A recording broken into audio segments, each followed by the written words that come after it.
مضل له ومن يضلل فلا هادي له. أشهد أن لا إله إلا الله وحده لا شريك له وأشهد أن محمدا عبده ورسوله. أما بعد. Alhamdulillah, Bapak dan Ibu yang saya muliakan,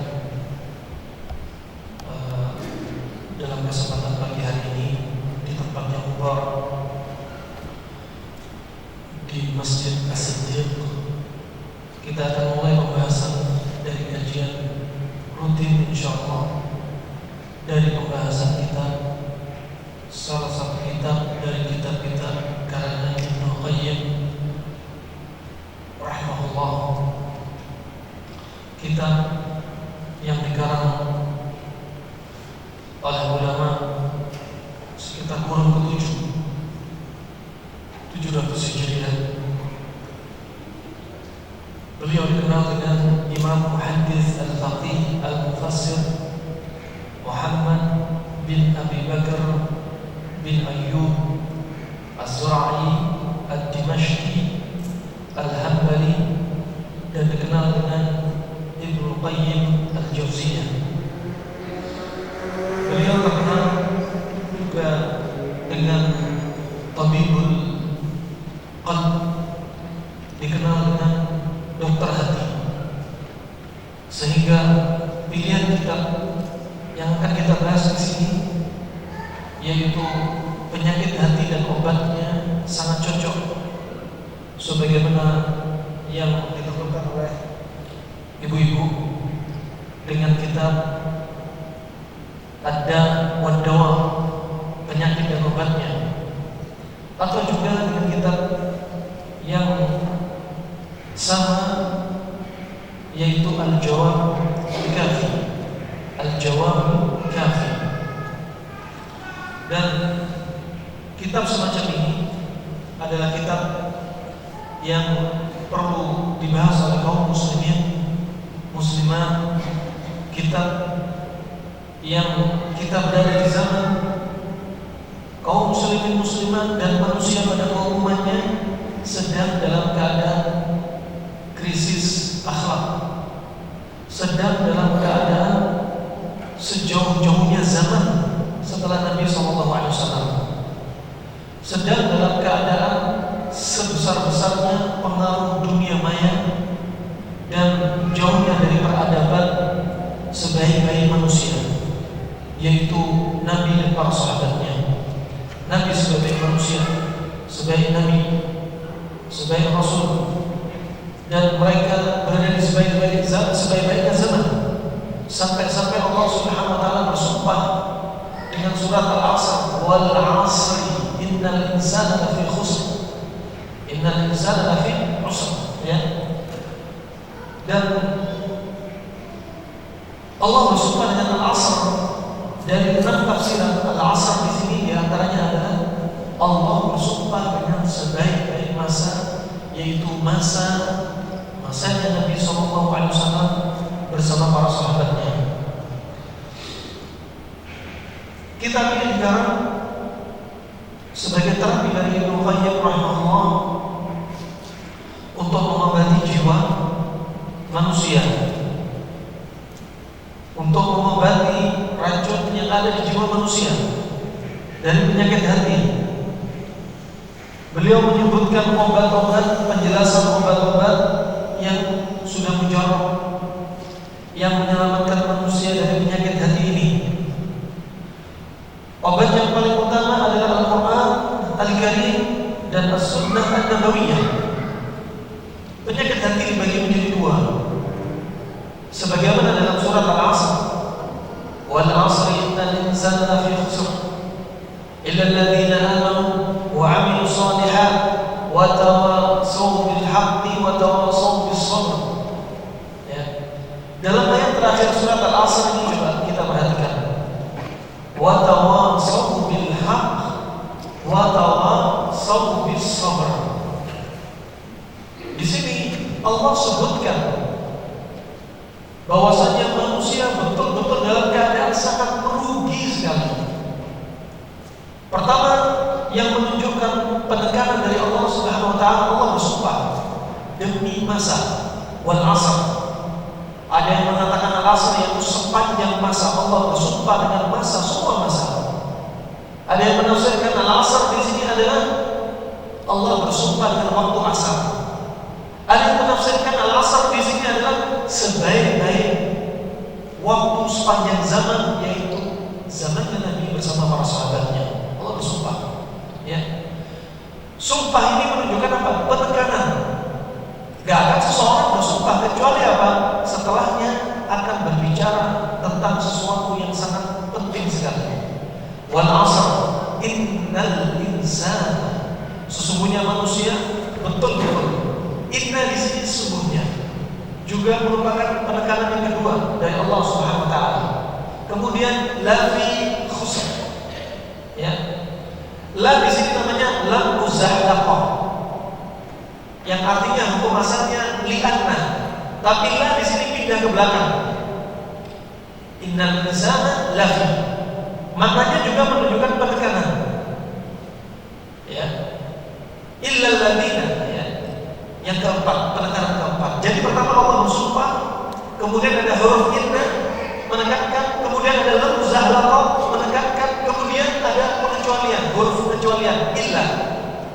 Menunjukkan apa? Kalau bahasa Indonesia kita artikan benar-benar manusia berada dalam kerugian amat sangat merugi sekali, kecuali 4 orang.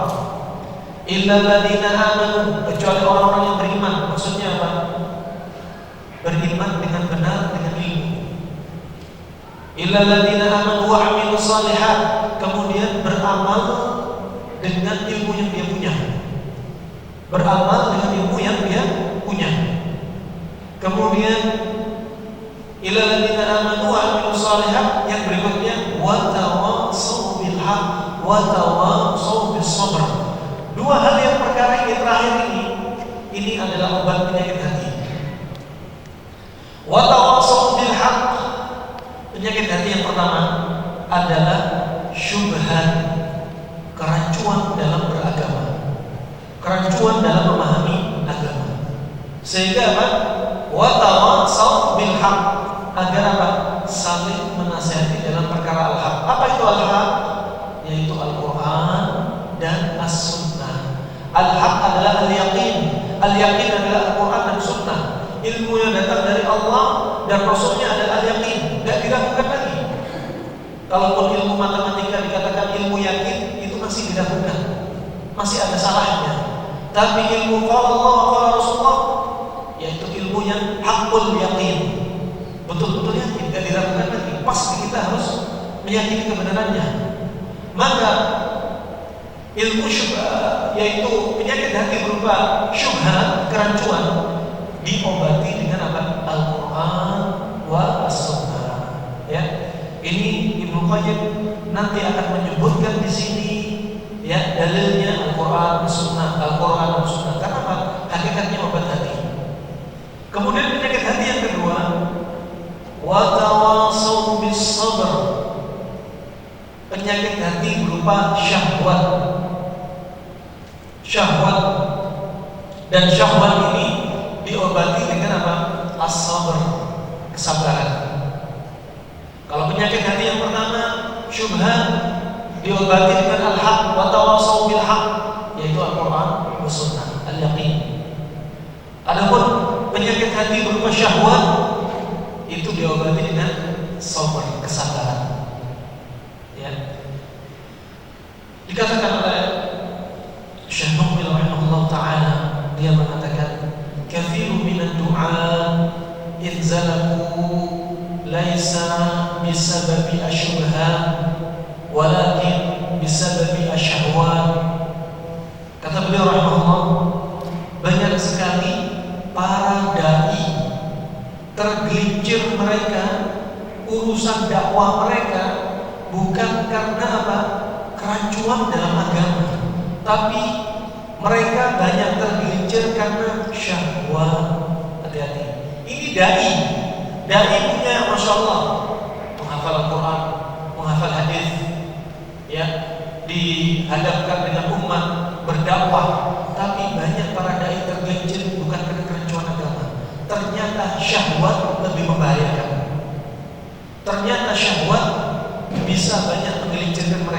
Dari syahwat apa? Syahwat kedudukan. Semakin banyak orang yang ikut, fitnah bagi dia. Semakin banyak orang yang mengemari dia, fitnah bagi dia. Semakin tinggi kedudukan dia, fitnah bagi dia. Ya, semakin dunia dihamparkan kepada dia, fitnah bagi dia. Subhanallah, ini penyakit hati. Ya, jangan para dai di zaman sekarang. Sa'id bin Musayyib, pemimpin para tabi'in yang menikah dengan putrinya Abu Hurairah. Sa'id bin Musayyib dijuluki apa? Sayyidul Tabi'in, pemimpinnya para tabi'in. Ya, Sa'id bin Musayyib ini pernah berkata berwasiat, "Lau ittamanuni ala kada wa kada min al-dhahab atau min al-amwal, lawajadtumuni fi nafsi aminah, wa lau ittamanuni ala imra'atis sawda, lama wajadtumuni fi nafsi aminah." Kata dia, seandainya kalian titipkan kepada saya segudang emas, segudang harta, niscaya kalian akan bisa mendapati diri saya orang yang amanah. Tapi kalau kalian titipkan kepada saya seorang wanita, budak hitam legam, niscaya kalian tidak akan bisa mendapati diri saya amanah. Fitnah wanita, ya, fitnah harta, ya, dan fitnah-fitnah yang lainnya. Fitnah wanita adalah fitnah yang paling dahsyat. Intinya di sini syahwat manusia, baik kepada harta, kepada manusia, ya, dari terhadap manusia, baik harta atau wanita ini banyak menjerumuskan orang, sekalipun orang itu penuntut ilmu, sekalipun seseorang itu seorang dai, apalagi yang bukan dai, apalagi yang bukan penuntut ilmu, apalagi yang bukan Al-Quran, tetapi semuanya itu apa? Kembali kepada ketakwaan kepada Allah. Inna akramakum indallahi atqakum. Orang yang paling dimuliakan di sisi Allah, mereka adalah orang yang paling bertakwa. Nah, bukan kembali kepada kedudukan, tapi kembali kepada ketakwaan kepada Allah Subhanahu wa taala. Dan Ibnu Qayyim ini, beliau termasuk ulama yang lahir pada tahun 691 Hijriah, dan beliau wafat pada tahun 751 Hijriah. Umur beliau dipenuhi dengan keberkahan ilmu. Dengan sekian banyak kitab beliau, di antaranya kitab beliau yang terkenal adalah kitab Zadul Ma'ad fi Hadi Khairil Ibad, yang sering kita bahas dalam pembahasan Tibbun Nabawi pada jilid keempatnya. Yang beliau karang kitab ini 6 jilid ini di zaman kita, ada 6 jilid di masa lalu. Tentunya kitabnya tebal, kertasnya tebal, tulisannya besar-besar dengan tinta seadanya, ya. Adapun sekarang hanya jadi 6 jilid. Dan kitab ini beliau karang hanya dalam proses perjalanan, bukan berdiam diri, tinggal di rumah mencatat, tapi dalam perjalanan beliau bisa mengarang kitab 6 jilid atau 5 jilid sebagainya, atau di masa lalu bisa berjilid-jilid. Ya, nah, dipenuhi waktu beliau dengan keberkahan. Ini ibu-ibu, bapak yang saya muliakan, ya, umur kita pendek, sebagaimana sabda Nabi SAW, ya, ummati mu'ammarun baina 60 wa 70. Umatku ini diberikan umur antara 60 sampai 70 tahun. Umur kita pendek. Kalau ada lebih dari 70 tahun, apakah itu bonus? Perlu dirinci. Kalau di atas 60 tahun, 70 tahun, semakin taat kepada Allah, itu bonus. Kalau semakin dia berbuat maksiat, semakin menelantarkan waktu yang dia punya, kesehatan yang ada pada dia, itu bukan bonus, tapi istidraj. Dibiarkan umurnya tambah panjang. Untuk apa? Semakin banyak berbuat maksiat kepada Allah Subhanahu wa taala. Dan umur yang pendek ini harus kita penuhi keberkahan. Umur kita nggak seperti umur umat di masa lalu. Nabi Nuh alaihissalam umurnya ketika berdakwah 950 tahun. Disebutkan dalam sebagian riwayat umurnya Nuh alaihissalam totalnya 1500 tahun. Ketika dakwah saja 950 tahun, penuh dengan keberkahan. Adapun kita umur kita hanya pendek. Nabi SAW wafat umurnya 63 tahun. Kemudian dipegang khilafah oleh Abu Bakar As-Siddiq selama 2 tahun. Abu Bakar meninggal umurnya 63 tahun. Kemudian dipegang khilafah berikutnya dipegang oleh Umar bin Khattab selama 12 tahun 6 bulan, dan Umar juga meninggal umur 63 tahun. Mereka bertiga ini meninggal umurnya 63 tahun. Ya, sebentar di dunia, tetapi mereka di alam barzakh berdekatan umur mereka. Sekarang di alam barzakh sudah sekitar 1420 tahun. Ya, pendek di dunia, tetapi di alam barzakh mereka merasakan nikmatnya, ya, bukan di matal akhirah. Ya. Belum lagi nanti di padang mahsyar. Di padang mahsyar nanti umur kita 50,000 sanah, 50.000 tahun. Ya. Belum lagi setelah lewat siratal mustaqim, ada yang masuk surga, ada yang masuk neraka. Ada yang masuk neraka dahulu baru masuk surga. Ya. Nah, maka jangan dilewatkan keberkahan umur, ya, yang pendek ini untuk dipenuhi dengan apa? Dengan hal-hal yang bermanfaat. Ibu-ibu duduk di sini, masya Allah, pahalanya banyak. Ya, sampai semut di lubangnya memintakan ampun kepada Allah, orang yang menuntut ilmu. Sampai lautan, hewan-hewan di laut memintakan ampun kepada Allah bagi mereka yang menuntut ilmu. Ya, sampai malaikat ikut mengempatkan sayapnya, ridha dengan apa yang diperbuat oleh penuntut ilmu. Ya, ini amal jariyah. Amal jariyah, apalagi ibu-ibu dapat ilmu kemudian mendakwahkan kepada orang-orang sekitarnya. Dan umur yang pendek ini jangan dilewatkan dari kesehatan kita, dari waktu luang kita. Disebutkan oleh Syekh Uthman Khamis hafizahullah, melihat kebiasaan gurunya yaitu Syekh bin Baz. Ya, kebiasaan gurunya ini, yang gurunya buta, matanya buta, bibirnya ini tidak pernah diam, selalu dibasahi dengan zikir dan istighfar. Syekh bin Baz tidak disibukkan dengan ghibah, menggunjing saudaranya, mencari aib saudaranya, enggak, sibuk dengan zikir. Matanya buta tapi bibirnya terus memakami, isinya zikir. Ya, subhanallah bihamdihi, subhanallahil azim, astagfirullah, astagfirullah, astagfirullah, subhanallah, alhamdulillah, Allahu akbar, la ilaha illallah. Terus dipenuhi zikir. Satu ketika kebiasaan beliau, kalau ada muridnya bertanya, beliau membiasakan sorbannya ini digigitkan ke giginya. Sorbannya digigitkan ke giginya.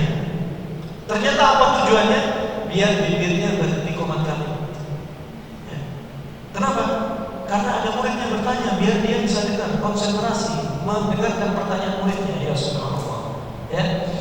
Ini semua ini itu apa? Untuk mentazkiyah hati kita.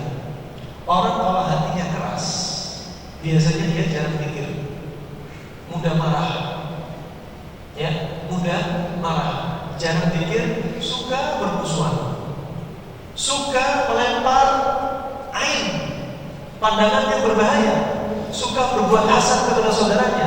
Ini saatnya diperbaiki hati kita semua. Ya, masing-masing kita tidak ada yang menjamin hati kita selamat.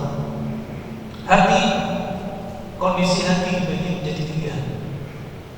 Yang pertama, hati yang sehat, hatinya orang mukmin yang sibuk dengan zikrullah, sibuk dengan ibadah.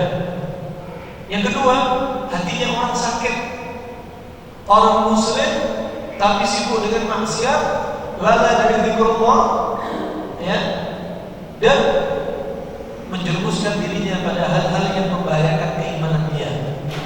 Hatinya orang yang sakit. Hatinya orang yang mati adalah hati-hatinya orang-orang yang tidak beriman kepada Allah Subhanahu wa taala. Hati-hatinya orang kafir. Dan perlu diketahui, semakin hati Anda sehat, Allah akan semakin cinta kepada Anda. Dan wujud cintanya Allah kepada Anda adalah Allah akan berikan cobaan-cobaan, difitnah, dimunculkan masalah-masalah, musibah-musibah bagi kita. Itu menunjukkan alamat kecintaan Allah. Sebagaimana sabda Nabi, "Innallaha idza habba qauman ibtalahum." Allah Subhanahu wa taala jika mencintai satu kaum, Allah pasti akan memberikan cobaan pada mereka. Ya, ingat kalau ada musibah, kita jangan sampai suudzon sama Allah. Selalu suudzon dengan Allah Subhanahu wa taala. Nabi 3 hari sebelum wafatnya Nabi berwasiat. Apa kata Nabi? La yamutanna ahadukum la yamutanna ahadukum illa wa huwa yuhsinu dzann billah. Janganlah salah seorang dari kalian meninggal kecuali selalu dalam keadaan berhusnudzon kepada Allah Subhanahu wa taala. Ketika ada takdir buruk, sama sekali jangan pernah mencela takdir. Sama sekali jangan pernah, kenapa Allah memberikan musibah kepada saya, sakit kepada saya, kepada teman atau enggak kepada yang lainnya. Jangan. Ya. Sesungguhnya takdir buruk ini itu adalah untuk menggugurkan dosa kita. Takdir buruk itu hanya di sisi manusia. Di sisi Allah, semuanya Allah menginginkan kebaikan. Asa takrahu syai'an wa huwa khairul lakum. Kalian mengira sesuatu yang jelek itu bagi kalian jelek, padahal Allah itu menginginkan musibah itu adalah kebaikan untuk kalian. Kullu haqqullahi zain. Semua Allah, apa yang Allah berikan kepada kita itu semuanya baik. Ya, semuanya baik dari musibah-musibah yang Allah timpakan kepada kita. Ibnu Qayyim dalam kitabnya Zadul Ma'ad atau dalam kitabnya Tibbun Nabawi mengatakan, ya, bahwasanya takdir buruk itu layaknya as-sibah, layaknya binatang buas. Binatang buas gak akan mau makan bangkai. Binatang buas akan mencari sasarannya, targetnya dari yang segar-segar. Demikian takdir buruk dari Allah Subhanahu wa taala yang dicari bukanlah orang-orang yang hatinya sudah mati, hatinya yang sakit-sakitan, tapi takdir buruk dari Allah Subhanahu wa taala mengincar siapa? Mengincar orang yang hatinya sehat, mukmin, yang hatinya bersih, yang hatinya kuat. Sebagaimana binatang buas akan mengincar apa? Akan mengincar hewan-hewan yang segar, target yang segar. Ya. Ada satu hewan namanya dalam bahasa Arabnya saqar. As-saqar. Saqar ini, ya, dia ini termasuk jenis dari burung elang. Sayapnya sebelah kanan sekitar 1 meter sampai 1,5 meter. Sayapnya sebelah kiri 1,5 meter, 1 sampai 1,5 meter. Kebayang bagaimana porsi tubuhnya, postur tubuhnya, badannya, bagaimana ketika terbang begitu gagahnya. Ini binatang buas, saqar. Saqar ini sasarannya apa? Kambing-kambing liar di atas gunung, ya, atau rusa yang mereka liar yang tinggal di dalam goa-goa. Dan saqar ini terbang tinggi. Dia akan mengincar siapa? Mengincar hewan yang segar ini. Ketika diincar dari atas, langsung dia nyerang, terbang mendekati hewan-hewan ini. Dipeganglah tanduk hewan ini dengan cengkramnya dia sangat besar dan kuat. Ketika sudah dicengkram, dipegang, dibawa terbang oleh saqar ini, kemudian apa yang dia lakukan? Dilemparkan ke tebing dengan keras, dihantamkan, kemudian dilepaskan cengkraman tadi. Apa tujuannya dia? Tujuan dia setelah dilemparkan, dibikin dia cacat, jatuh dari tebing yang tinggi sampai bawah, didapati apa? Hewan target dia sudah tidak bisa jalan, kaki-kakinya sudah patah. Kemudian apa yang dia lakukan? Dia mendekat, kemudian hewan yang sudah cacat ini tadi dibalikkan tubuhnya, dadanya di atas, langsung dicabik-cabik jantungnya. yang dimakan hanya jantungnya, kemudian dia tinggal begitu saja. Tinggal hewan-hewan serigala, ya, dan hewan-hewan yang lainnya, hiena, makan bangkai ini. Dia hanya makan jantung. Demikian takdir buruk dari Allah Subhanahu wa taala, yang dicari adalah orang yang jantungnya, hatinya sehat. Makanya kita mau menerapi hati kita biar tetap sehat.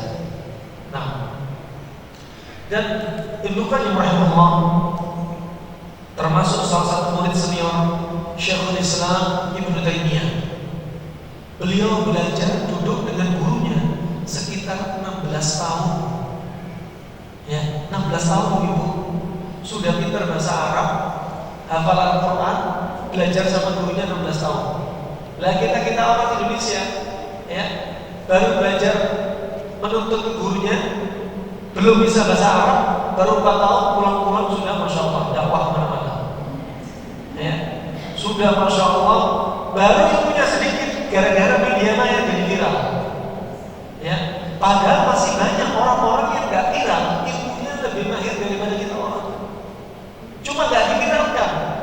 Ya, ini apa? Terapi hati untuk kita semua. Ya, ini Ibnu Qayyim 16 tahun duduk. Demikian duduk itu sebagaimana kata Imam Syafi'i, butuh kesabaran, butuh waktu, butuh guru, butuh harta, ya, mulazamah itu butuh waktu dan pengorbanan, ya, butuh kecerdasan juga dibutuhkan, ya. Nah, dan juga di antara ulama yang lainnya seperti Al-Hafidz Ibnu Hajar berguru kepada gurunya Ibnu Daqiq al-Ilm 20 tahun. Lain ulama di masa lalu dan seperti kita. Kita sekarang Masya Allah nikmatnya, ya, kajian Masya Allah ada kamera, ada mikrofon. Yang duduk di belakang di pojok tidak masalah, kan sudah ada mikrofon, ya, karpetnya empuk, ada AC-nya Masya Allah. Ya. Kemudian kalau yang hadir banyak, karena apa? Karena ada WA. Ya. Datang dari penjuru daerah, karena ada WA. Datang banyak karena apa? Kendaraannya enak, ada jalan tol lagi. Di masa lalu, biar kita lebih semangat. Di masa lalu, kalau ada yang hadir 30.000, 20.000, kita sangat heran. Zaman sekarang nggak usah heran. Kenapa di masa lalu heran? Gak ada internet, gak ada WA. Jalan kaki seperti Imam Ahmad dari Irak berjalan ke Yaman jalan kaki. Ya, zaman sekarang mobil Masya Allah. Ya. Kemudian di masa lalu gak ada mikrofon. Jadi mereka kalau mau hadir duduk di paling depan, jam 2 malam, jam 1 malam sudah stay di masjid untuk mendapatkan majelis paling depan setelah sholat fajar. Ngantri di depan, karena depan paling jelas. Sekarang ada mikrofon, nggak apa-apa lah, bersandar di belakang. Ya, kan masih jelas. Di masa lalu, ini paling depan, baru jelas. Kalau yang hadir 30.000, kebayang nggak 30.000? Ini 30.000 yang hadir. Gimana mau dengar suara syekhnya bicara? Zaman lalu, yang dibahas bukan kayak kita, penyakit hati di antara ini dan itu. Zaman lalu bukan ini yang dibahas. Zaman lalu, qala hadatsana Abu Bakar bin Abi Syaibah, qala hadatsana Muhammad bin Muthanna, qala hadatsana Muhammad bin Bashar. Ini ilmu hadis yang dibahas. Dicatat. Kalau nggak dengar gimana? Bisa jadi yang di belakang, qala hadatsana fulan. Belakang lagi, qala hadatsana fulan. Sampai ke belakang yang 30.000 itu. Ya, nikmatnya. Duduknya tidak ada karpet seperti kita. Duduknya di bawah terik matahari. Duduknya kepanasan mereka. Tapi mereka sadar. Ya, ini kehidupan mereka. Dengan sedikitnya fasilitas, keberkahan justru pada mereka. Dengan banyaknya fasilitas, kita sedikit berkah. Kitab terjemah banyak, WA ilmu banyak, kajian di mana-mana, tapi yang beramal sedikit. Inilah alamat tanda hari kiamat. Banyak fasilitas ilmu, banyak kita, tapi apa? Yang beramal sedikit. Nah, Dan Ibnu Qayyim rahimahullah termasuk murid seniornya dari Syekhul Islam Ibnu Taimiyah. Juga yang terkenal muridnya Syekhul Islam Ibnu Taimiyah adalah Imam Ad-Dhahabi, ya, juga Ibnu Katsir, ya. Nah, mereka terkenal juga Ibnu Rajab. 4 orang ini sangat menonjol, ya, dari murid-murid Syekhul Islam Ibnu Taimiyah. Dan kebiasaan para ulama menasihatkan kepada para muridnya di zaman kita, termasuk guru-guru kami menasihatkan, kalau kalian mau ngajar, biasakan kalian mengkhatamkan kitab-kitab Syekhul Islam Ibnu Taimiyah dan Ibnu Qayyim rahimahullah. Kenapa demikian? Kalau kita baca kitab mereka, seperti apa? Kita sedang berjalan di atas lautan ilmu, ya, gak ada puas-puasnya, ingin terus membaca, terus mendalami dan mendalami, saking asyiknya, ya, saking asyiknya, sampai seorang salaf dikatakan, ya fulan, kenapa kamu jarang keluar dari rumah kamu? Apa kata dia? Bagaimana saya mau keluar rumah saya kalau di rumah saya sedang berkumpul dengan sahabat? Apa maksudnya? Di rumahnya itu banyak kitab, pekerjaannya hanya baca kitab terus, ya, itu kenikmatan dia, roh bagi dia.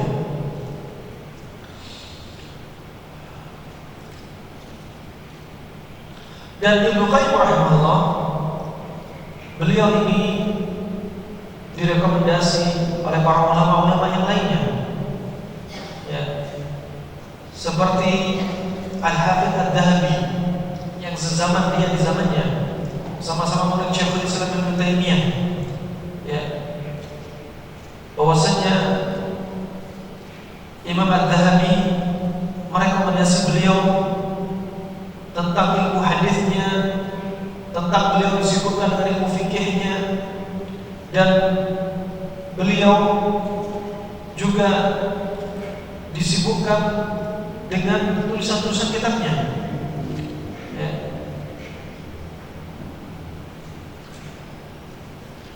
Dan juga Al-Qadhi Burhanuddin Az-Zam'ani juga merekomendasi beliau. Al-Hafidz Ibnu Rajab juga merekomendasi beliau. Kata Al-Hafidz Ibnu Rajab, la ra'aitu awsa' minhu ilman wa la a'rifu bi ma'ani al-Qur'an wa sunnah wa haqa'iq al-iman minhu wa laysa huwa al-ma'sum walakin lam ara fi ma'nahu mithlah. Kata beliau, aku tidak melihat orang yang ilmunya lebih luas daripada Ibnu Qayyim Al-Jauziyah, kitab yang kita baca, pengarang kitab yang kita baca. Dan aku tidak mengetahui orang yang paling paham makna Al-Quran dan Sunnah dari hakikatnya dan hakikat keimanan selain dari Ibnu Qayyim Al-Jauziyah. Dia bukanlah maksum, dia tidaklah terbebas dari kesalahan-kesalahan, tapi aku melihat tidak ada orang yang semisal dia di zamannya, Ibnu Qayyim Al-Jauziyah. Ini diantara rekomendasi dari Al-Hafidz Ibnu Rajab Al-Hambali. Dan karena beliau sangat banyak, beliau mengarang sekian banyak kitab, dipenuhi dengan karangan-karangan kehidupan beliau. Naik keledai, kiri kanannya kitab, ya. Dia tulis dari hafalannya, dari guru-gurunya. Nah, dan juga beliau ini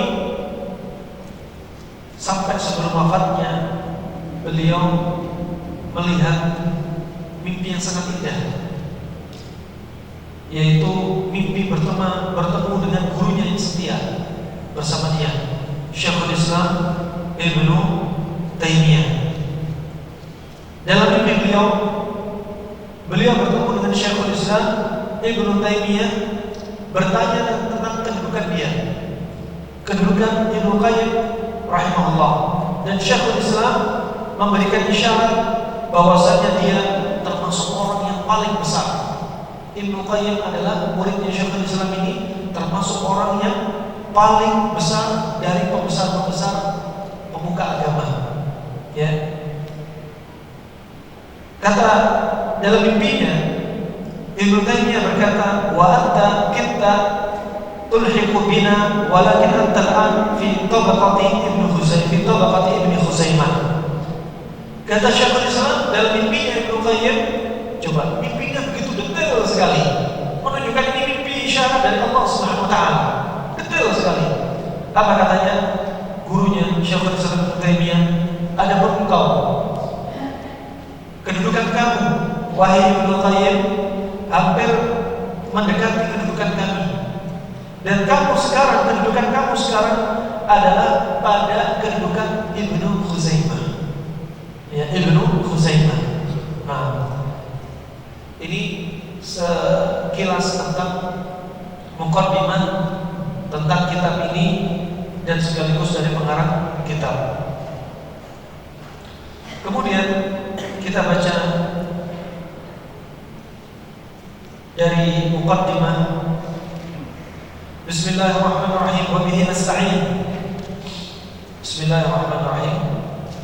Wa bihi nasta'in, dan dengannya, dengan nama Allah kami minta tolong. Bismillah ini jangan dilewatkan. Mau makan baca bismillah, penting. Artinya ba itu apa? Ba jangan diartikan hanya kita pahami dengan nama Allah lewat begitu saja. Jangan. Dengan nama Allah Anda mau ngapain? Di sini ada yang dimaukan. Ba di sini lil isti'anah. Ba di sini artinya apa? Ba untuk minta pertolongan kepada Allah. Jadi dengan nama Allah, misalkan kita mau baca kitab, dengan nama Allah saya mau baca kitab, mau mengajarkan kepada umat. Kalau mau makan juga demikian, yang dibaca yang sunnah bismillah, tidak ada yang lainnya. Jangan sebelum makan bismillahirrahmanirrahim atau yang selainnya. Cukup bismillah. Ya, sebagaimana datang dari Nabi. Sambil ya ulam, sambillah. Menunjukkan ini lafadznya cukup bismillah, bukan bismillahirrahmanirrahim atau yang selainnya. Ya. Artinya apa? Kalau baca bismillah, dengan nama Allah saya mau makan. Dengan nama Allah apa? Saya minta tolong. Minta apa? Isti'anah, minta tolong kepada Allah. Makanya sini pengarang menulis apa? Wa bihi nasta'in. Dengan nama Allah kami minta tolong. Coba. Sebelumnya ibu-ibu, bapak, kalau Anda membaca kitab, belajar satu kitab yang tebalnya kayak gini, saya nggak jamin setahun selesai. Ya, sebulan sekali lagi. Faham juga belum tentu paham nanti. Ya, jadi yang penting istiqomah. Syaikhul pernah menyebutkan, kalau kita beribadah dalam satu ibadah, jadilah seperti sulhafah, jadilah seperti penyu. Ini ada jalan yang lurus. Penyu itu berjalan, ngejar target, tujuannya tidak tahu di mana tujuannya, berapa kilo lagi, tidak paham penyunya. Yang penting penyu ini berjalan pelan-pelan. Yang penting dia tetap jalan pelan, istiqomah, walaupun nggak tahu tujuannya di mana, matinya sampai kapan, walaupun akhirnya penyu ini mati di tengah jalan, belum sampai tujuan. Tidak apa-apa. Anda kalau baca kitab ibadah, istiqomah di atas ibadah, jadi seperti penyu aja, santai aja, dinikmati. Yang penting paham. Gak usah kejar target selesai, tapi gak paham. Jalan pelan, walaupun akhirnya kita diwafatkan dalam keadaan kita belum menyelesaikan kitab ini. Ya, nah, dan di sini ketika baca Bismillah, ada kandungan apa tadi? Isti'anah, minta tolong. Bismillahi akul, dengan nama Allah saya minta tolong, saya mau makan. Penting, sehingga makan dimudahkan, nggak tersedak. Ketika makan juga biar apa? Menimbulkan kekuatan, kesehatan, bermanfaat, berkah dari makanan ini. Ketika makan, biar apa? Biar setan nggak ikut makan bersama kita. Ya, sebagaimana Nabi melihat seorang sahabat yang makan tinggal satu suap atau dua suap. Apa kata Nabi? Al-Sabtain, kamu sudah baca Bismillah. Apa kata sahabat ini? Lama ya Rasulullah, aku belum baca Bismillah ya Rasulullah. Qul Bismillahi awwalahu wa akhirahu. Baca Bismillah pada awalnya dan pada akhirnya. Ketika apa? Lupa baca Bismillah. Kemudian Rasulullah tertawa. Ya Rasulullah, ya Rasulullah, apa yang kau tertawa ya Rasulullah? Kata Rasulullah apa? Sesungguhnya setan muntah setelah kamu baca bismillah barusan. Berarti apa? Kalau nggak baca bismillah, setan ikut makan sama kita. Penting baca bismillah. Begitu pula ketika keluar rumah, baca bismillah. Bismillahirrahmanirrahim. Wala haula wala quwwata illa billah. Tambahin naik kendaraan, mau pesawat, mau mobil, mau motor, mau becak, baca doa. Ya subhanallah sakhara lana hadza wa ma kunna lahu muqrinin wa inna ila rabbina munqalibun. Alhamdulillah, alhamdulillah, alhamdulillah. Allahu akbar, Allahu akbar, Allahu akbar. Subhanaka inna la tunasina kulika inna la yaghfiru dhunuba illa ant. Biar setan gak ikut nunggang sama kita, gak ikut naik kendaraan sama kita. Baca bismillah. Begitu pula ketika masuk rumah, baca bismillah. Doa masuk rumah apa? Bismillah, assalamualaikum. Kalau di rumah ada orang, kalau di rumah gak ada orang, Bismillah, assalamualaikum wa ala ibadillahi shalihin. Apa kata setan? Celaka. Malam ini kita gak dapat tempat tinggal, malam ini kita gak dapat makan malam. Ini setan. Ya, begitu pula ketika masuk kamar mandi, baca doa. Bismillah, Allahumma inni a'udzubika minal khubuthi wal khaba'ith. Disertai bismillah. Begitu pula kalau bapak-bapak mendatangi istrinya masing-masing, baca doa apa? Bismillahi. Bismillahirrahmanirrahim. Amutu wa ahya. Orang sudah ditunggu sama istrinya mau tidur. Mau tidur baca bismillah. Bapak-bapak juga demikian. Kalau mau mendatangi pasangannya, baca doa. Bismillah, Allahumma jannibna syaitan wa jannib syaitan ma razaqtana. Kata para ulama, kalau seorang laki-laki gak baca doa ini ketika mendatangi istrinya, setan ikut mendatangi istri Anda, menikmati sebagaimana Anda menikmati pasangan Anda. Hati-hati. Kalau bapak-bapak lupa gimana, Bu? Sudah selesai, terus bapak lupa apa yang dibaca? Bismillahirrahmanirrahim. Tidak diajarkan sama Rasulullah SAW. Nah, ini bismillah. Kita masih bicara bismillah wa bihi nasta'in. Dan kepada Allah kita ini minta tolong. Su'ila Asy-Syaikh Al-Imam Al-'Alim Al-'Allamah Al-Mutqin Al-Hafidh An-Naqid Syamsuddin Abu Abdullah Muhammad bin Syekh Salih Taqiyuddin Ibn Syekh Salih Taqiyuddin Abi Bakar Al-Ma'ruf bin Qayyim Al-Jauziyah zadahullahu min fadlih. Jadi banyak sekali di antara para ulama itu mengarang kitab, menulis kitab karena apa? Karena pertanyaan. Berulang karena pertanyaan.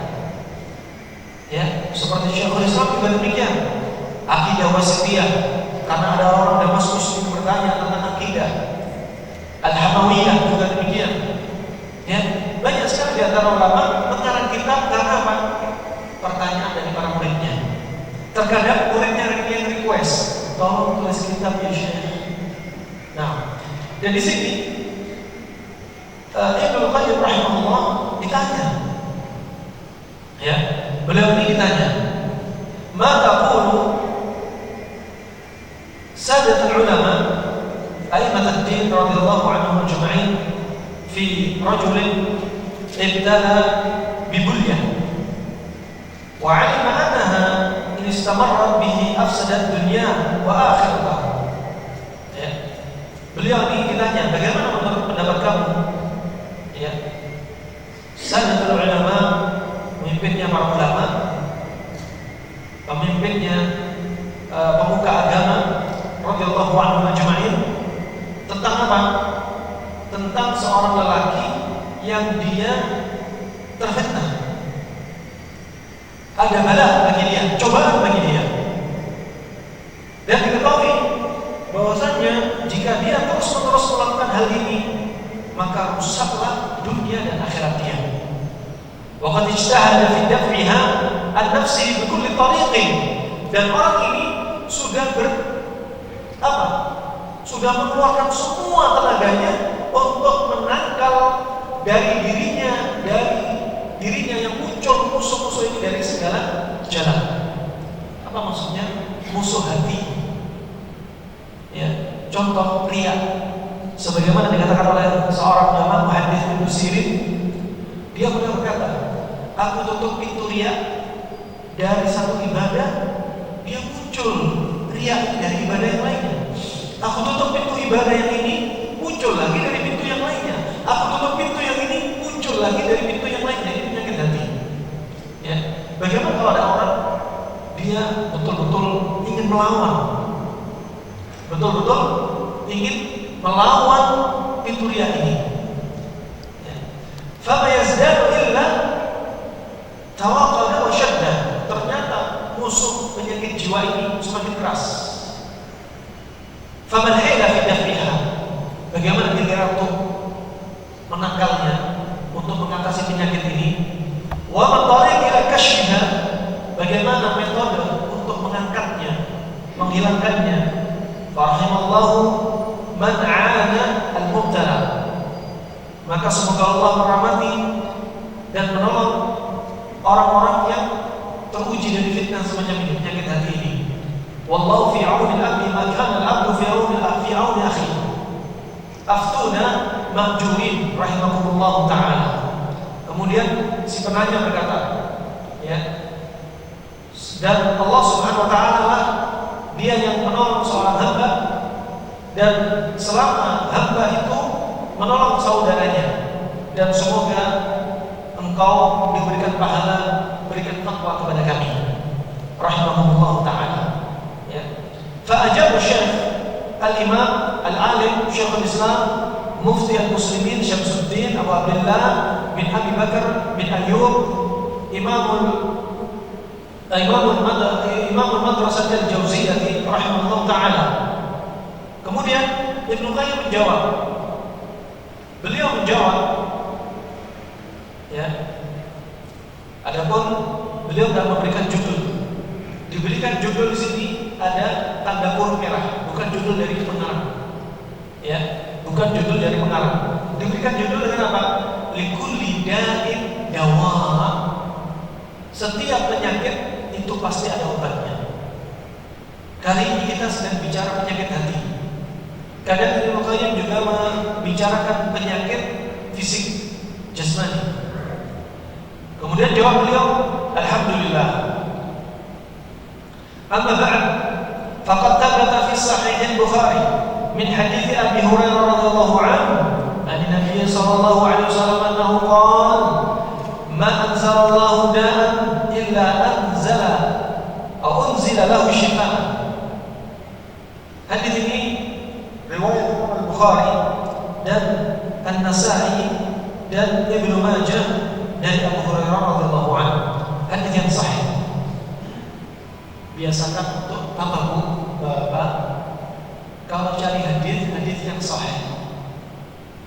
Hadis yang sahih itu bisa dibagi-bagi. Ada hadis yang sahih lidzatih, ada yang sahih lighairi. Begitu pula silakan kalau beramal dengan hadis yang hasan. Hadis hasan juga dibagi menjadi dua, hasan lidzatih dan hasan lighairi. Ya, jangan kita beramal dengan hadis yang palsu lebih-lebih. Jangan beramal dengan hadis yang dhaif, lemah. Terlebih-lebih puncaknya jangan beramal dengan yang tidak ada hadisnya.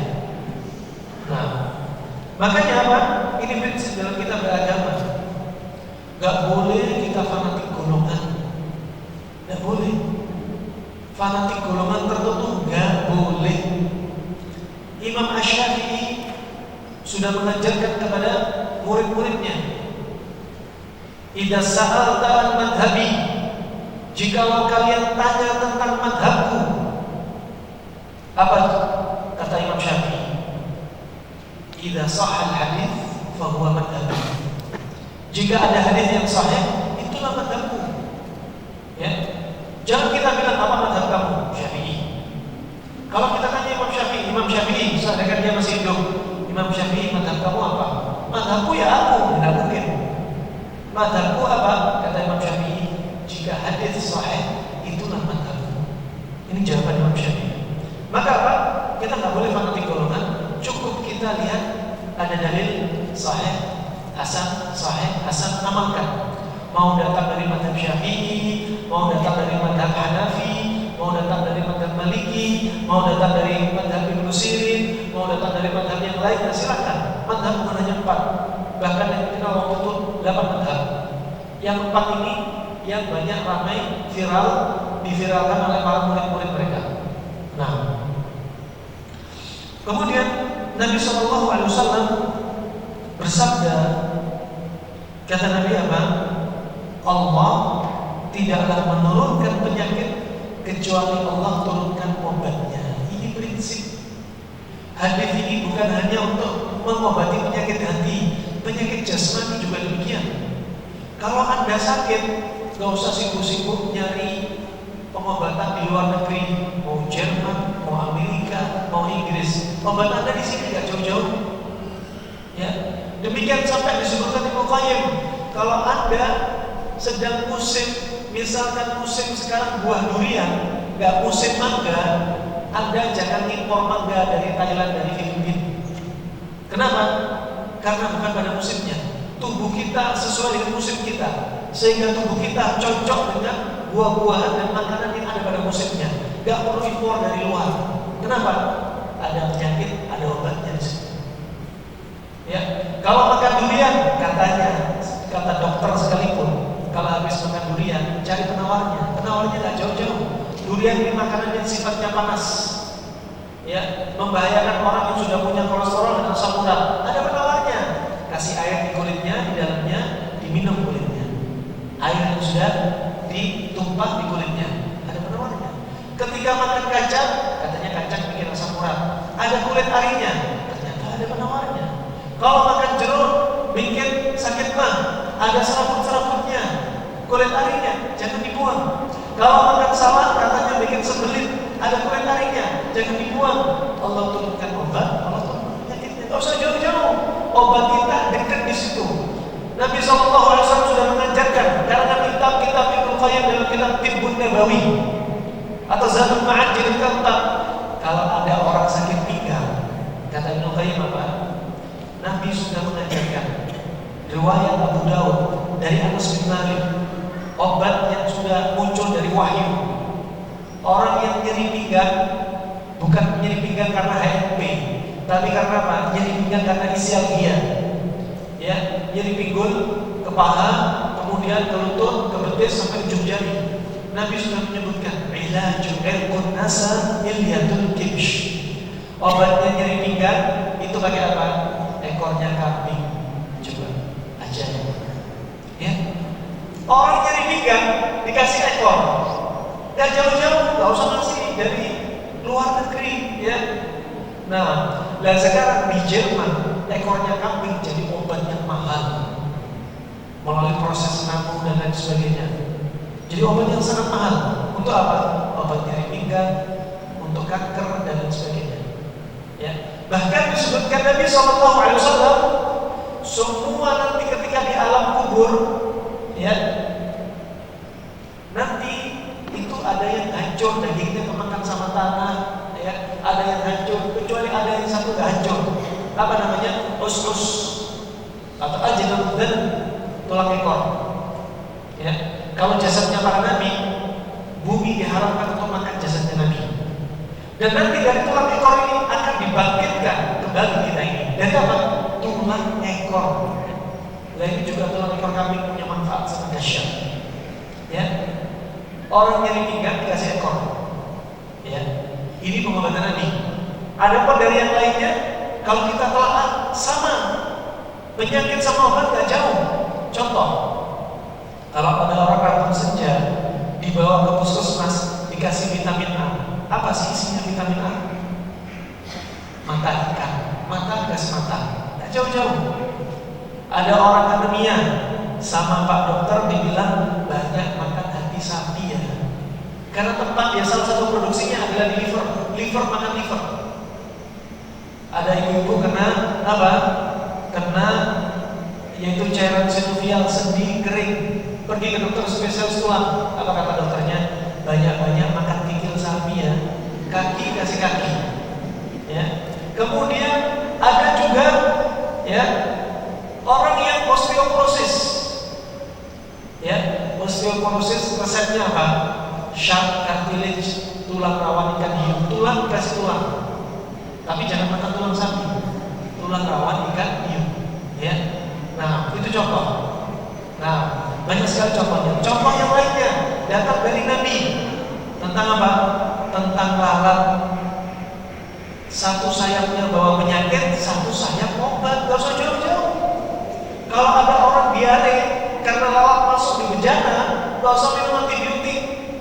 Ya, cukup lalat ini dicelupin aja penawarnya.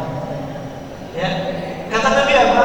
Idza waqa'a dzubab fi ina'i ahadikum falyaqmishu thumma liyanzahu fa inna fi ihda janayhi da' wa fil akhar shifa. Kata Nabi apa? Ini pengobatan Nabi. Para dokter gak ada pikir seperti ini. Ini karena wahyu. Ya, gak dicerna oleh otaknya orang-orang medis, herbalis, ya, orang pengobatan. Kecuali apa? Karena pengobatan Nabi dari wahyu. Nabi bukan dokter, tapi Nabi hanya menjalankan, menyampaikan amanah dari wahyu dari Allah, dari ilmu pengobatan. Ya, kata Rasulullah apa? Jika ada lalat masuk dalam bejana minuman kalian, maka celupkanlah. Kalimat di sini celupkanlah sebenarnya kurang pas. Yang benar adalah kalau dalam bahasa Arab fa yakmisu. Huruf fa di sini memberikan makna apa? Yufidus sur'ah. Artinya apa? Maka kalau ada lalat masuk, cepat-cepat celupkanlah, jangan ditunda. Cepat celupkanlah dengan cepat. Tsumma liyanzahu. Kemudian cepat dibuang. Coba. Rahasianya coba. Karena satu sayapnya penyakit, satu sayapnya bawa obat. Ternyata diteliti oleh ahli laboratorium dan kedokteran, satu sayapnya itu bawa 5.000 bakteri. Satu sayapnya itu hanya bawa satu bakteri. Katanya actinomycin atau actinomycetin. Satu sayap ini bisa membantai 5.000 bakteri yang hanya bawa satu actinomycin. Subhanallah. Kemudian rahasia di sini kata Nabi apa? Falyakmisu, cepat celupkan. Kenapa cepat celupkan? Kenapa nggak lambat-lambat aja? Lu ada lalat masuk, baru dicelupin pelan-pelan, kemudian dibuang. Tapi enggak, nyuruh cepet-cepet. Kenapa?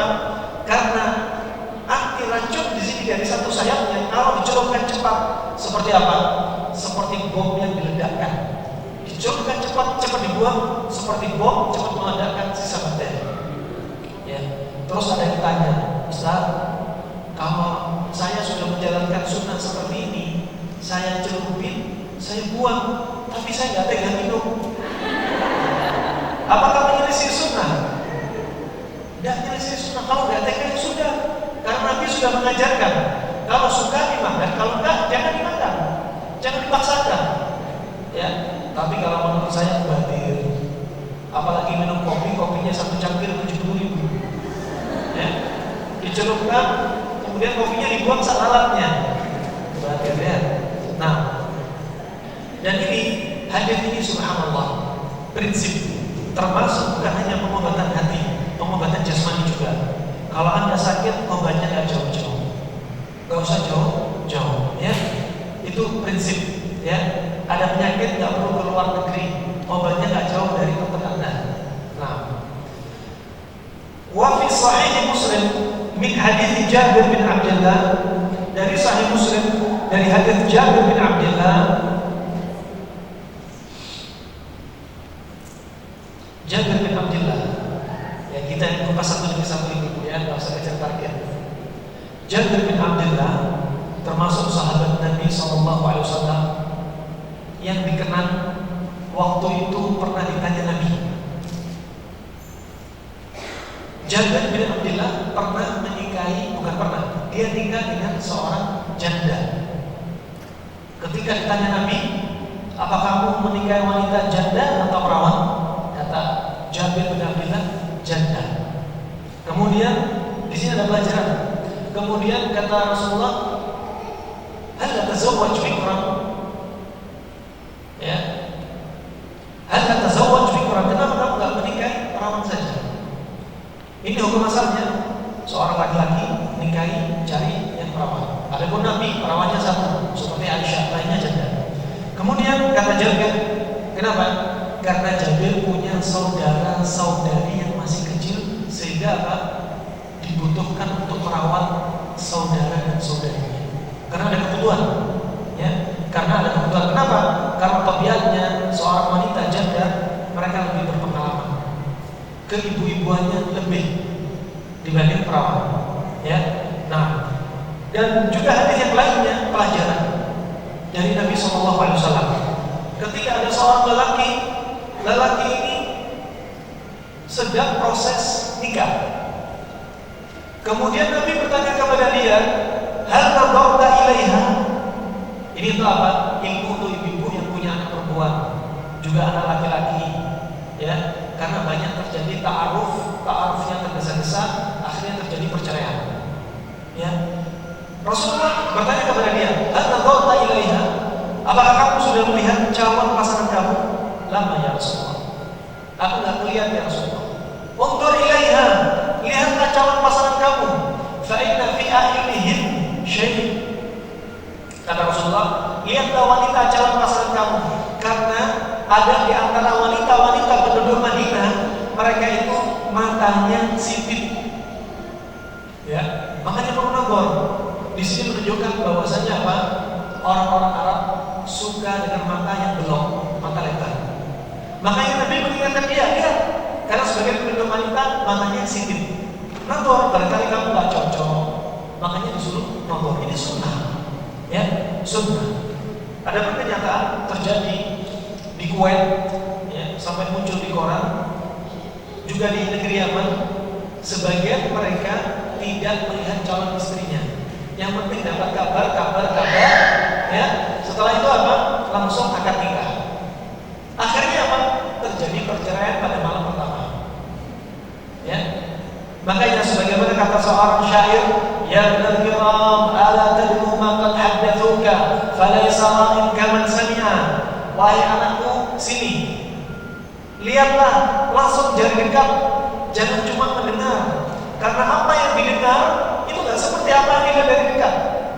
Nabi juga bersabda, ya, Nabi juga bersabda bahwasanya apa? Pentingnya untuk langsung melihat dekat, ya, mendengar kabar langsung, ya, mendengar kabar langsung, ya.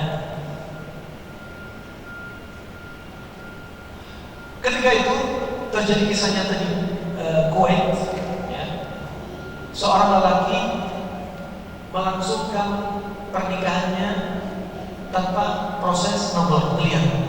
Ketika malam pertama baru melihat masuk kamar pengantin, wanitanya buka cadar, langsung laki-lakinya bilang anti talik,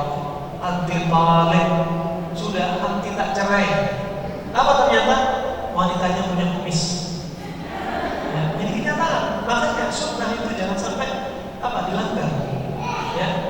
Namanya punya kumis, ya, dikerok, masih ada hitam-hitamnya kan. Nah, kejadian juga di Hadramaut, kita di Yaman, banyak sekali kisah-kisah yang seperti ini. Kata Nabi SAW, al-khabar laisa kal-mu'ayyanah. Khabar yang kita terima, kebanyakannya itu apa? Gak seperti apa yang pada hakikatnya. Makanya perlu mendekat tanyai, ya, perlu ditanya. Kemudian fi Sahih Muslim, kita kembali lagi kepada Jabir radhiyallahu anhu. Qala Rasulullah sallallahu alaihi wasallam, likulli da'in dawa, fa idza usiba dawa bari'a bi'idznillah. Dalam sabda ini Nabi bersabda, setiap penyakit itu pasti ada obatnya. Di sini prinsip ibu-ibu, bapak, tidak boleh kita bilang HIV, HIV, hepatitis B itu penyakit yang tidak ada obatnya, nggak boleh. Ini menyelisihi akidah seorang mukmin yang diajarkan Nabi. Kalau bilang HIV nggak ada obatnya, jangan bilang nggak ada obatnya.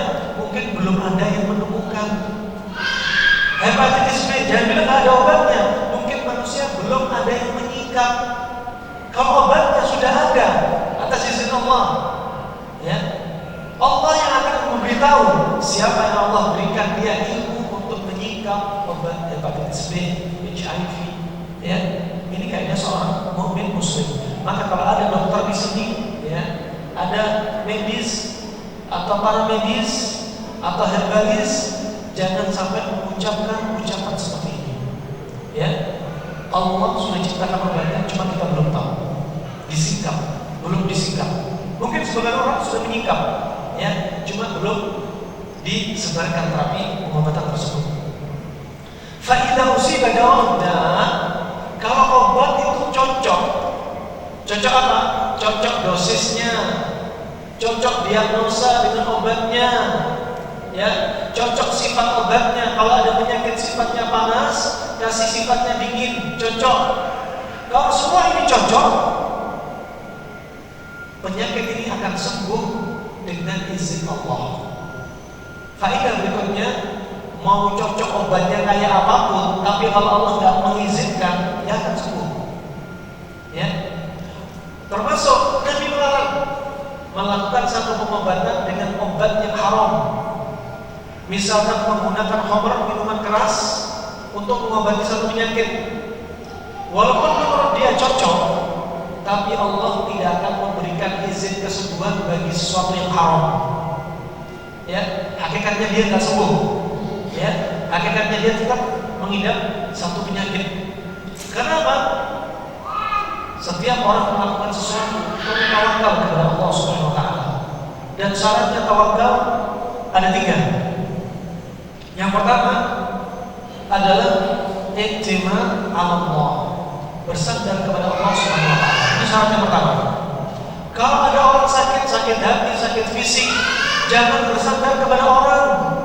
Gak boleh bersandar kepada dokter, gak boleh bersandar kepada obat, gak boleh bersandar kepada terapis, gak boleh bersandar kepada herbalis, tapi hanya bersandar kepada Allah. Ini tawakal kita. Kalau kita punya penyakit hati juga demikian, bersandar kepada Allah Subhanahu wa taala. Penyakit fisik juga demikian, bersandar kepada Allah Subhanahu wa taala. Ini syaratnya tawakal. Ya. Syarat yang kedua adalah al-iman bi asma'ihi wa sifatihi. Beriman dengan nama dan sifat Allah Subhanahu wa ta'ala. Ini penting. Ya. Allah Maha mendengar, Allah Maha melihat, Allah Maha mengampuni, ya, Allah Maha memberi dan lain sebagainya. Kita yakin. Semakin kita tahu nama dan sifat Allah, tawakal kita semakin tinggi. Kita semakin yakin Allah Maha mendengar. Kita semakin yakin Allah Maha mengampuni. Kita semakin yakin Allah Maha melihat. Allah masih tahu kondisi kita. Ya, Allah gak akan menyia-nyiakan hambanya yang muslim mukmin. Kemudian syarat yang ketiga adalah yaitu al-ittikhad bil asbab, mengambil sebab, ikhtiar. Ini syarat ketiga. Ya, syarat yang ketiga. Kalau ada orang bilang saya tawakal kepada Allah, tapi dia nggak ngambil sebab, berarti dia bukan tawakal. Namanya dalam bahasa Arab tawakul, bukan tawakal. Apa namanya? Tawakul, lawan dari tawakal. Pergi ke pasar, bawa mobil, bawa motor, kunci masih di dalam, ditinggal masuk pasar. Saya tawakal pada Allah. Ini namanya bukan tawakal. Namanya apa tadi? Tawakul. Nah, karena apa? Gak mengambil sebab. Gak mengambil sebab. Oleh karena kalau berobat, obat fisik, obat jiwa, sandar kepada Allah. Ya, sandar kepada Allah. Mau obatnya mahalnya kayak apa, mau dokternya atau terapinya sepinter kayak apa, kalau Allah belum mengizinkan, gak akan diberi kesembuhan. Kita lihat contoh Nabi Muhammad SAW. Dalam hidupnya dia pernah mengalami sakit 3 kali. Dan Nabi SAW pernah kena sihir apa enggak ibu? Pernah. Saking dahsyatnya sihir yang nyampe kepada Nabi sampai dia merasa mendatangi istri-istrinya, 9 istrinya, padahal istrinya mengaku gak pernah Nabi mendatangi kami. Selama 6 bulan itu, ya, selama 6 bulan Nabi efeknya kayak gini, kena efek sihir. Ya, dia merasa mendatangi istrinya, ternyata gak pernah mendatangi istrinya. Kemudian datanglah malaikat, satu di kepala, satu di kaki, ngasih kabar bahwasanya ada tali ikatan sihir sedang disembunyikan di satu sumur. Di sini Nabi, siapa Nabi? Orang yang sudah dijamin masuk surga. Nabi itu fisiknya lebih kuat dibandingkan sahabat 10 kali lipat sahabat. Nabi imannya, Masya Allah, ya sebaik-baik manusia, sebaik-baik Nabi, sebaik-baik Rasul, sudah dijamin masuk surga, dijaga oleh para malaikat. Tapi kena sihir sama Labid bin A'sam, laki-laki dari Yahudi. Ternyata sihirnya nyampe kepada Nabi. Ya, kenapa? Karena Allah yang mengizinkan. Sebaliknya ada orang dari kaum muslimin di zaman kita, gak sholatnya bolong-bolong, ya, kalau ngomongnya gak benar. Pernah disihir orang, sihirnya gak tembus ke dia, gak sampai. Kenapa? Walaupun orangnya model kayak gini, tapi kalau nanti Allah belum mengizinkan, gak sampai sihirnya. Berarti apa? Mutlak itu semua izin Allah Subhanahu wa Ta'ala. Ya, mutlak izin Allah Subhanahu wa Ta'ala. Seperti zaman sekarang, rame-ramenya virus corona, bingung, ya, ketakutan. Kita walaupun berada di tempat wabah, satu kota di tempat wabah, belum tentu kita yang nggak keluar dari tempat wabah, belum tentu kita kena. Ya, kenapa? Karena Allah belum mengizinkan. Sedangkan keluar dari tempat wabah, hukumnya dosa besar. Jadi ajaran Nabi apa? Tetap tinggal di tempat wabah, jangan melarikan diri. Yang di luar juga jangan masuk. Nabi sudah bersabda, ya, dalam hadis yang bisa dicatat dalam Sahih Jami, al-far min al-ta'un kal-far min az-zahf. Orang yang lari dari wabah penyakit itu seperti orang yang lari dari medan perang. Lari dari medan perang, satu langkah ke belakang saja itu apa? Dosa besar. Ya, dosa besar. Nah,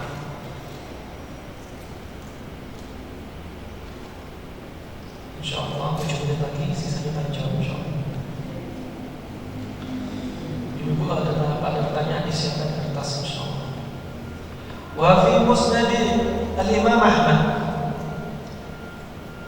min hadits Usama bin Syarif an Nabi sallallahu alaihi wasallam qala, banyak bersalawat ibu ya, kalau disebut Nabi, nama Nabi jawab sallallahu alaihi wasallam. Inna Allah lam yanzil da'an illa unzila lahu shifaan, alimahu man alima wa jahilahu man jahila. Di sini lagi tambahan hadis untuk melengkapi yang sebelumnya. Kata Nabi sallallahu alaihi wasallam, ya, sesungguhnya Allah Subhanahu wa taala tidak akan menurunkan penyakit kecuali, ini menunjukkan apa? Kepastian. Kecuali Allah turunkan obatnya. Pasti dan pasti. Alimahu man alima wa jahilahu man jahila. Kata Nabi apa? Taulah orang yang tahu dan tidak tahulah orang yang tidak tahu. Maksudnya apa? Di sini ada dokter, ada terapis, ada akupunturis, ada sensei, ada herbalis, ada ahli bekam, ada pengobatan alternatif, ya, ada ahli refleksi, banyak sekali. Dan penyakit ini tidak akan diturunkan, kecuali obatnya diturunkan. Kemudian kata Nabi apa? Tahulah orang yang tahu. Artinya apa? Ada sebagian para pengobat yang tahu satu obat penyakit, satu terapi penyakit, tapi terapi-terapi yang lainnya, dokter, herbalis dan yang lainnya mereka nggak tahu. Hanya satu orang ini aja yang tahu. Kenapa? Allah singkat kepada dia. Tahulah orang yang tahu. Kemudian kata Nabi apa? Dan nggak tahulah orang yang nggak tahu. Ya, ada yang lainnya nggak tahu. Maka apa? Antara tim pengobat itu saling melengkapi. Ada satu orang terapi bisa mengobati kanker tanpa operasi, yang lainnya mengobati kanker harus dengan operasi, yang lainnya dokter bisa mengoperasi, misalkan dokter spesialis tulang, ya, melakukan operasi pada kasus orang yang patah tulang, rusak parah, ya, pembuluh darah di sambung, itu memang bidang mereka. Ada pun terapis, herbalis nggak bisa. Disingkaplah apa yang disingkap untuk orang yang bisa, dan nggak tahu orang yang nggak tahu. Makanya antara tim pengobat harus saling melengkapi, nggak boleh hasad. Jangan sampai bilang, lihat itu kalau nggak berobat ke saya nggak akan sembuh. Ini sudah syirik, sombong plus syirik, nggak boleh seperti ini. Ya, nah saling melengkapi. Harusnya apa? Munculkan dalam mindset kita, alhamdulillah si fulan bisa mengobati si klien pasien tanpa operasi pada kasus kanker, alhamdulillah. Ya, oh si fulan bisa mengobati, alhamdulillah. Berarti apa? Rasakan pada diri kita biar penyakit hati para pengobat ini hilang. Alhamdulillah ada tim pengobat yang bisa meringankan beban kita untuk mengobati mereka, sehingga saya tidak harus terjun turun kampung ke sana kemari, sehingga saya tidak harus lelah. Alhamdulillah ada yang bantu, saling menopang. Bersyukur ada saudara yang lainnya membantu mengurangi beban kaum muslimin. Ya, itu nikmat. Itu apa? Obati penyakit hati kita. Nah, terutama apa? Bagi tim pengobat ya dalam hal ini ya untuk mengobati pasiennya. Kemudian kata Ibnu Qayyim rahimahullah, wa filafdin, dan dalam lafaz yang lainnya, innallaha lam yadha da'an illa wudi'a lahu shifaan. Allah Subhanahu wa taala tidaklah meletakkan menurunkan penyakit kecuali Allah juga letakkan obatnya. Kecuali Allah juga letakkan obatnya. Au dawa illa da'an wahidan, atau obat kecuali untuk satu penyakit. Untuk satu penyakit. Qalu ya Rasulullah, kata Rasulullah di sini disebutkan kecuali satu penyakit gak ada obatnya. Satu penyakit gak ada obatnya. Kira-kira apa Bu? Apa? Gak dengar? Iya, penuaan. Kata Rasulullah di sini apa? Al-haram. Ya, penuaan. Sekarang kan kami lagi stem cell disuntik. Ya, sekarang juga kami operasi plastik. Orang nenek-nenek sudah umur 70 tahun dioperasi plastik, kayak bapak umur 24 tahun. Mukanya masya Allah halus, rapat, tapi apakah pembuluh darahnya masih seperti bapak? Sudah tua, sudah banyak sumbatan-sumbatan. Mau dioperasi pembuluh darahnya seluruh tubuh, tidak bisa. Apakah jantungnya sama dengan yang masih muda? Enggak sama. Apakah livernya sama? Enggak sama. Ginjal, limpa, hati, pankreas, lambung, usus, enggak sama. Nampak di luar dia muda. Akhirnya setiap bulan harus kontrol ke klinik. Ya. Sehingga butuh pengeluaran per bulan minimalnya 200-300 juta. Untuk apa? Biar kulit tetap rapat.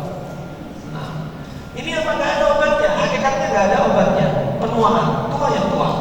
Ya, nah tua ya tua. Nah, insya Allah ini saja yang bisa kita sampaikan. Selanjutnya kita lanjutkan di pertemuan berikutnya, insya Allah. Silakan kalau ada pertanyaan, silakan.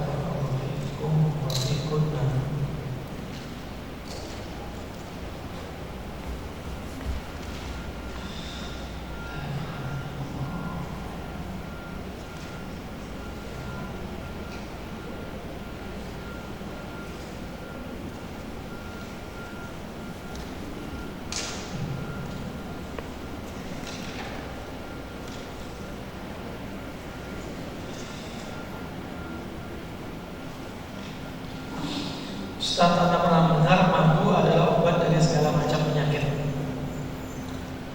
Ya. Yang betul lafadznya adalah asyifa thalatha. Pengobatan itu ada 3. Al-asal, al-hijamah, wal-kay bin nar. Itu ya. 3 pengobatan. Artinya bukan segala macam penyakit. 3. Artinya 3 di sini bukan obat untuk segala-galanya. Karena dalam bahasa Arab kaidah anal adad la yufidu al-hasr. Kata bilangan itu enggak memberikan makna bahwasanya pengobatan seperti di sini hanya 3 saja. Enggak, masih ada pengobatan yang lainnya. Masih ada habatus sauda, masih ada seperti tadi ekor kambing, masih ada tadi ketika disengat kalajengking pakai air dan garam, masih ada lagi dengan ruqyah. Banyak pengobatan Nabi. pembatasan, ya. Dan minum madu insya Allah akan menyembuhkan penyakit. Allah akan menyembuhkan, madu hanya perantara. Sebab maksud dari meminum madu adalah menggunakan sendok atau menumpahkan madu dalam gelas. Mau langsung ditumpahkan ke mulut tidak apa-apa. Dan minum seperti air lebih sempurna. Ya, pakai air, kalau bisa airnya jangan air hangat, air dingin biasa. Dikasih madu, diaduk. Kalau bisa sendoknya jangan sendok logam, pakai sendok kayu atau sendok plastik. Diaduk, kemudian diminum. Ya, minum madu yang paling bagus adalah ketika perut kosong, ketika pagi hari. Ya, juga seperti air nabin, diminum di pagi hari. Di malam, Nabi juga minum air nabin di malam hari. Ya, minum air nabin. Dan dalam riwayat Tirmidzi dalam hadis yang sahih, Nabi sudah bersabda, kata Aisyah radhiyallahu anha, "Ahabbu ila Nabi sallallahu alaihi wasallam al-hali wal barid." Yang paling dicintai Nabi sallallahu alaihi wasallam adalah yang dingin dan manis. Air madu berarti apa? Campur dengan air dingin. Dinginnya jangan dingin kulkas, dingin biasa. Juga jangan hangat. Ya, ini kalau kita mau lihat bagaimana hikmah dibalik aktivitas Nabi. Ya. Nah, oleh karena itu ketika pagi hari jangan sering minum jeruk nipis sama air panas.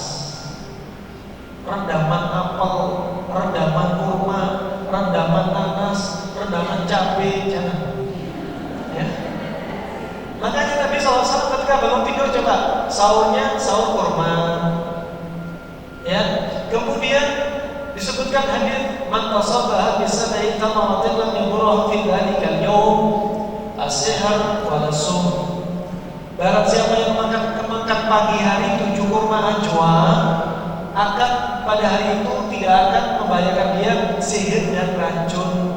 Berarti makan pagi juga kurma bagus. Kemudian Nabi minum air Nabi. Di sini kalau kita ambil kesimpulan, kita hanya membahas hikmah. Kita nggak menjazam memastikan sunnahnya makan buah di pagi hari, nggak ada. Di sini lihat, berarti di pagi hari yang paling bagus makan buah yang manis. Pertama kali masuk ke perut. Kenapa? Karena ketika perut kosong, tidur dan kosong perutnya. Yang bagus untuk cocok untuk limpa dan liver adalah yang manis-manis. Nabi lihat kurma, air madu, dan itu disukai Nabi. Yang manis dan dingin disukai Nabi. Kenapa pagi hari nggak minum rendaman apel? Padahal Nabi juga ada, di zaman Nabi ada apel, ada. Kenapa pakai kurma? Ya, kenapa? Di antaranya disebutkan hikmahnya adalah ketika malam kita tidur, tubuh kita sebenarnya melakukan sebagian metabolisme, sehingga gak heran kalau tidur kadang keringatan. Kenapa? Tubuh kita panas, sehingga kalau tubuh panas kasih dingin-dingin. Apa? Air dingin. Jangan sudah panas ditambah panas lagi. Makanya minum apa? Air dingin biasa, jangan kulkas. Kemudian kenapa pakai kurma, pakai madu? Kenapa? Karena ketika perut kosong sebelumnya tidur lama, pakai yang manis-manis. Kenapa? Cocok untuk limpa dan liver. Begitu pula ketika buka puasa, menunya apa ibu? Pertama, kurma. Perut kosong 12 jam sampai 14 jam, kurma dipilih Nabi. Ketika bayi baru lahir, pertama kali sunnahnya diapakan ibu-ibu? Ditahnik, pakai apa? Kurma atau apa? Pakai kurma.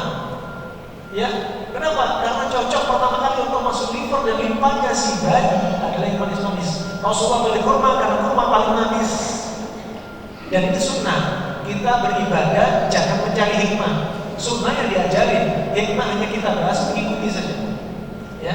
Kemudian kata Syekhul Islam, kata Syekh Utsaimin, kalau sudah bayi terlanjur minum air susu, gak ada lagi sunnahnya tahnik.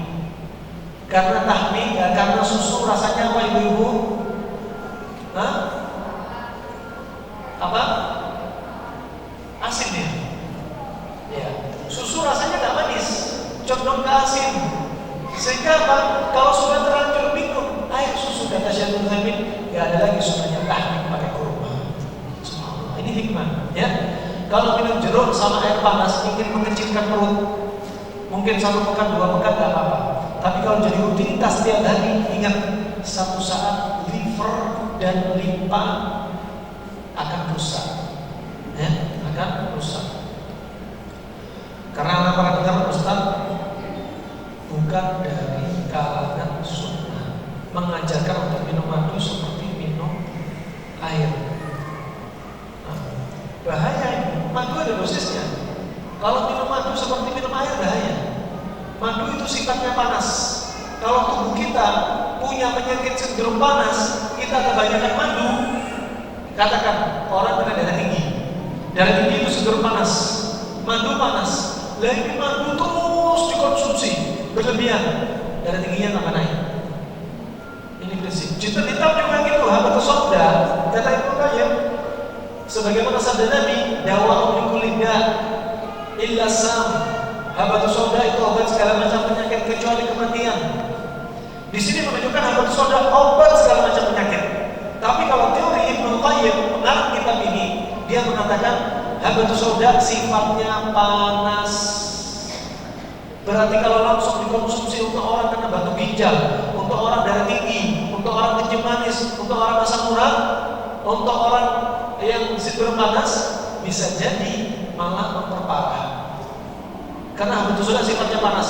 Kata Ibnu Qayyim, habatus sauda itu obat segala macam penyakit yang sifatnya dingin. Coba detailnya para ulama. Kemudian gimana habatus sauda bisa untuk orang sindrom panas? Caranya gimana? Ada orang misalkan kena batu ginjal, darah tinggi, habatus sauda sifatnya panas, direbus untuk didinginkan, kemudian diberikan kepada orang yang sindrom panas.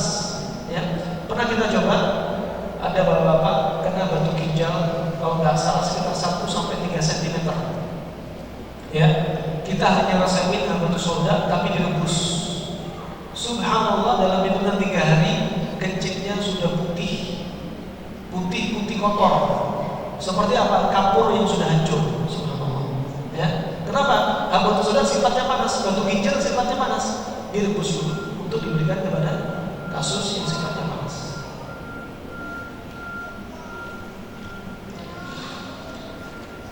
Afwan Ustaz menanggapi ilmu tentang lalat yang masuk ke dalam bejana atau tempat minum kita tadi.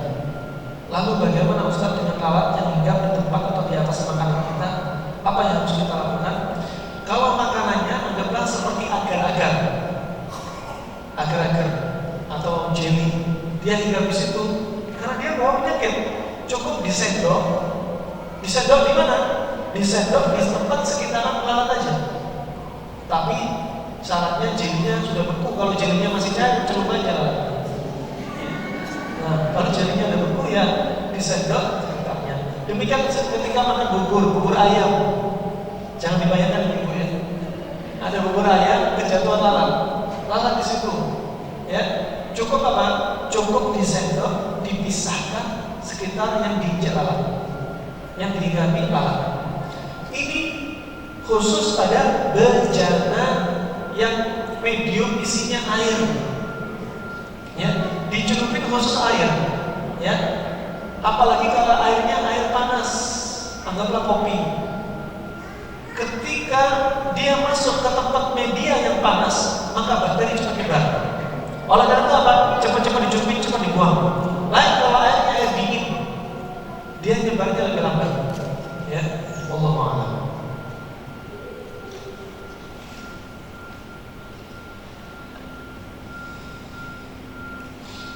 Apa tanda-tanda bila hati kita mati? Hati mati adalah hatinya orang kafir. Hati mati adalah hatinya orang yang sudah tidak beriman kepada Allah Subhanahu wa ta'ala. Tapi hati kita ini hati yang labil. Makanya apa? Banyak-banyak pikir.